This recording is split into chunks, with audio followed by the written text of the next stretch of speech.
Despite the fear of recession from President Trump's tariff policies, the U.S. economy continues to grow, although there are some signs of a slowdown in that growth. In today's video, we're going to look at the latest economic data to assess the current health of the U.S. economy. Let's get into it. Welcome to Real Estate Watch, the channel that focuses on forward-looking real estate analysis. My name is Eric, professional economist and licensed real estate agent. The housing market doesn't operate in a vacuum, and what happens in the broader economy can have impacts on the supply and demand for housing.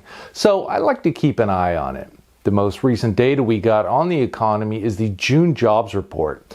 According to the Bureau of Labor Statistics, non-farm payroll employment in June increased by 147,000 jobs on a seasonally adjusted basis, which was a slight improvement over the 140,000 jobs added in May.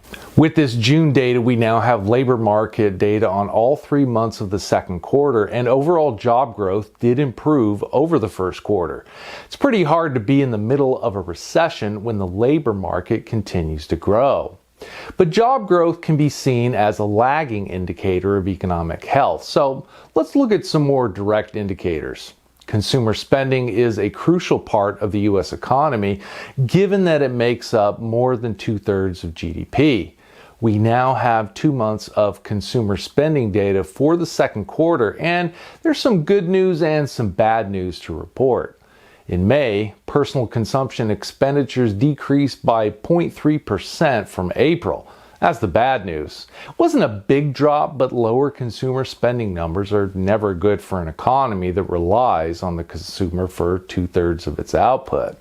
I took a look at the consumer spending for each category, and most of the decline from April to May can be attributed to a decrease in spending on motor vehicles and parts.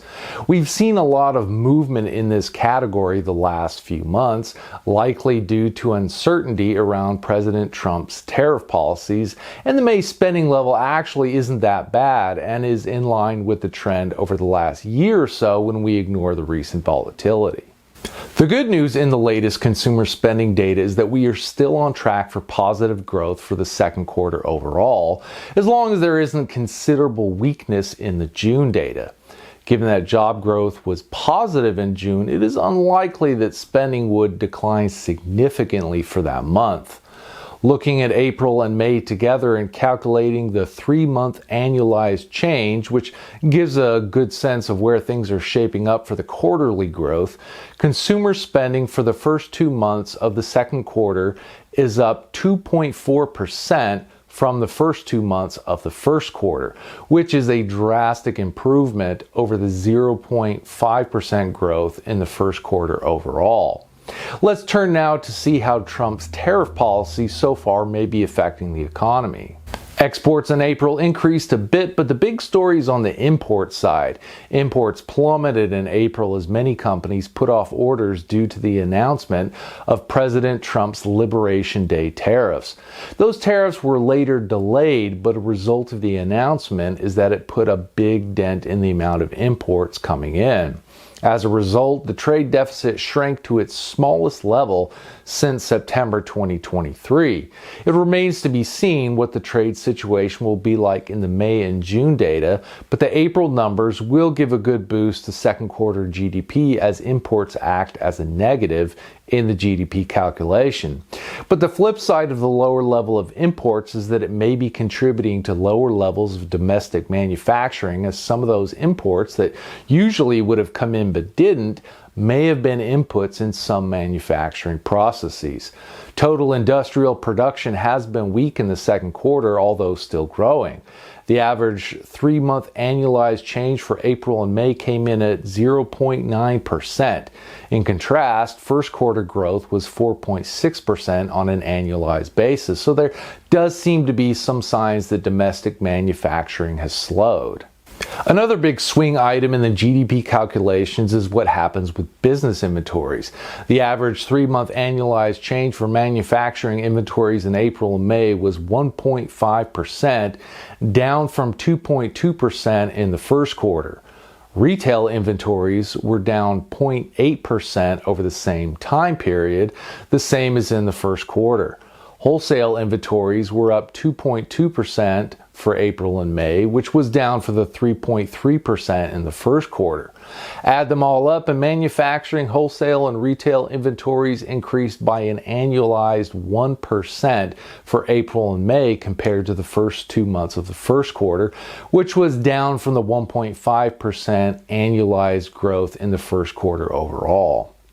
Now, the way the government brings inventories into the calculations for GDP is that they look at the change in level from quarter to quarter. If you have one quarter that grew, but grew by less than the prior quarter, it ends up being a negative in the GDP calculation. So we may see a negative contribution to GDP growth from inventories in the second quarter, as the early signs suggest inventories grew slower than in the first quarter. But taking everything into consideration, we are likely to see positive growth for real GDP in the second quarter. The Federal Reserve's of Atlanta's GDP Now model as of July 3rd is projecting 2.6% annualized growth for the second quarter, which is a big improvement over the negative growth we saw in the first quarter when imports surged ahead of the expected tariffs. That's where things stand for the U.S. economy right now. There does seem to be signs of a slowdown in certain sectors, but overall growth is positive and there are no signs of an imminent recession on the way. Now, this isn't to say that there aren't people going through hard economic times right now. Everyone experiences the economy differently depending on their personal circumstances, but in the aggregate, we're still doing okay. I'll continue to keep an eye on all the latest economic data, so if you want to stay up to date on the latest economic developments for the U.S., make sure you are subscribed to this channel and hit that notification bell down below so you know right away when my next video comes out. And if you found today's video useful or at least mildly entertaining, go ahead and hit that like button down below to support the channel and help it grow. Thanks for stopping by. I'll see you in the next video.